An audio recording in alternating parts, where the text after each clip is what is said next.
In today's consumer-driven society, it's easy to fall into the trap of unnecessary spending. We often use our hard-earned money on purchases that lack lasting value or don't truly improve our quality of life. While it's easy to blame our financial issues on outside economic forces, financial expert Dave Ramsey believes that the foundation of healthy personal finances lies in our motivation and mindsets. Ramsey believes that understanding personal finance is only 20% of the information we know and 80% about how we behave with our money. So personal finance is 80% behavior, it's only 20% head knowledge. This means our spending habits can either help us achieve our financial goals or mess them up. Ramsey emphasizes identifying and rectifying poor spending habits early on for a better financial future. If you're uncertain about these habits, today's video will highlight the common areas we tend to overspend. Let's have a look. Item number 1. Eating out. Now don't get this wrong. Occasionally treating yourself to your favorite restaurant meal is perfectly fine, but if this becomes a daily habit, it can seriously strain your finances. Especially if you don't earn enough. Let's say you spend $15 daily on lunch, that translates to $300 monthly. On the flip side, if you prepare your lunches at home, you could save anywhere from $200 or more. Ramsey says we should plan our meals and cook at home to save money on food. By knowing what you'll eat daily, you won't make last-minute costly trips to fast food joints. Plan your meals for the entire week in advance. You will always have the necessary ingredients or food items ready at home for all your meals, including breakfast, lunch, dinner, and even snacks. You'll also know how much you spend easing your budget, and once you make a meal, don't let the leftovers rot in your fridge. That wastes food and money. Instead, put that food to good use and pack it up for lunch. This habit will keep you from buying new meals every mealtime, and it's also a super easy way to manage your food budget. Number 2. Buying perishable goods in bulk. Buying in bulk can save you money, but it's crucial to be smart about it. For instance, purchasing non-perishable items, such as toilet paper, makes sense when you know you'll use them and have the space to store them. However, buying a large quantity of food that could expire before you can consume it, or trying out new items your family might not enjoy, is not wise. So you must be very selective about what you buy in bulk, ensuring it's practical and won't go to waste, and factor in your family's preferences and storage capabilities as well. Another smart tip from Ramsey is to always check the price per unit. This helps you determine if you're really getting a deal or if buying a smaller amount of the same item at the grocery store is actually cheaper. Number 3. Buying luxury brands. We often associate luxury brands or designer labels with importance and respect. Although the appeal of luxurious items is hard to resist, this habit can seriously drain your wallet. Buying luxury items isn't a wise financial decision unless your income is relatively high. People are drawn to luxury for various reasons. Some think that owning expensive items will earn them respect from peers. For others, buying these products feels like a reward for their hard work, and some are driven to buy luxury brands because of the emotions tied to specific products. But making such purchases when you leave paycheck to paycheck doesn't make economic sense. Especially when better and more budget-friendly alternatives are available. The exorbitant price is attached to these brands often lead people to believe that they'll be held in high esteem by their peers. You don't need to go to extreme lengths just to please those around you, as they might not even notice you're wearing a designer label. You can still achieve a stylish and fashionable look with much more affordable clothing if you shop wisely. Number 4. Huge houses or luxury apartments. Sure, having a place to live is really important, and it's only natural to want a comfortable home, but going beyond your financial means to rent luxury apartments or buy a large house you don't need can seriously your finances.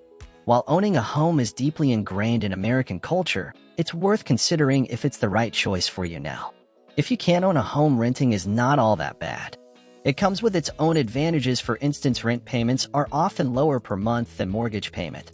Plus, you're not responsible for repairs, the upfront cost for a mortgage, or fees for a homeowner association. If you're already renting, you can save some money by moving to a cheaper area or a smaller place. Another popular option is to get a roommate. If you rent a 2-bedroom apartment and share the cost, it's much cheaper than renting a 1-bedroom alone. And when it's time to renew your lease, don't hesitate to negotiate with your landlord. They often want to keep good tenants. If you move out, they'll lose income while the apartment is vacant. So you might just get a good deal. Of course, owning a home has its own set of advantages. But if you're planning to buy a house, there are ways to ensure you have a more affordable mortgage payment. If you're okay with a longer commute, you might find cheaper homes a bit farther away.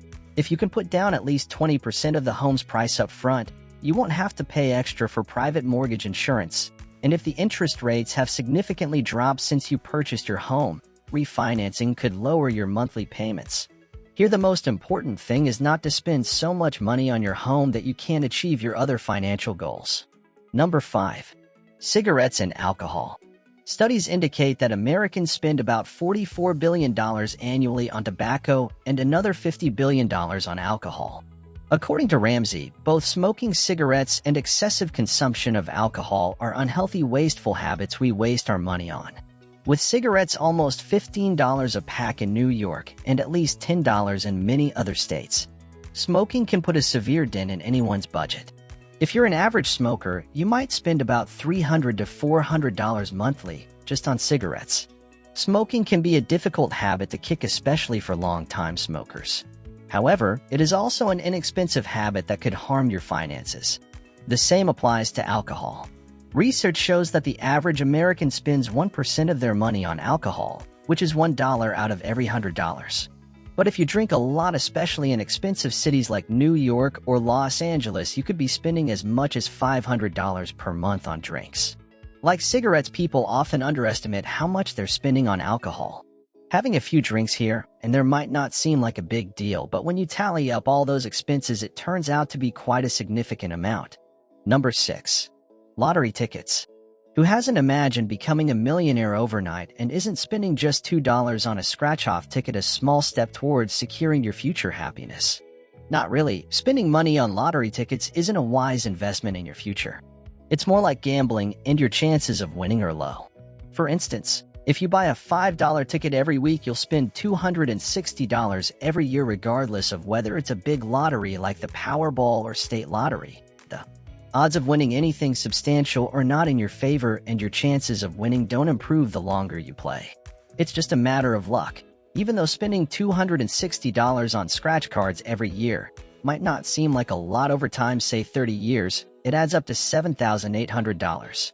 If you were to put that money in a savings account with a 1% interest rate over 3 decades, you'd have about $10,527.58. That's a decent amount, especially considering you didn't spend $2 on a lottery ticket each week. You're throwing your money into a void when you participate in the lottery. It won't earn interest, and you won't gain any returns while winning the lottery is exciting. It's not a practical strategy for planning your financial future. Instead, think about saving or investing that money. You might get fortunate in the long run. Item number 7. Expensive cable packages. Now that there are cheaper ways to watch TV streaming services, you might not need to keep paying for expensive cable packages. If you're spending a lot on cable but only watching a few channels, you're not the only one. Many people are figuring out that they can save money and still watch all the shows they like and more by switching to streaming services. Check out platforms like YouTube, Hulu, Netflix, or Amazon Prime Video. You can even watch the latest episodes of your favorite shows online. So trade in that pricey cable bill for a more budget-friendly option.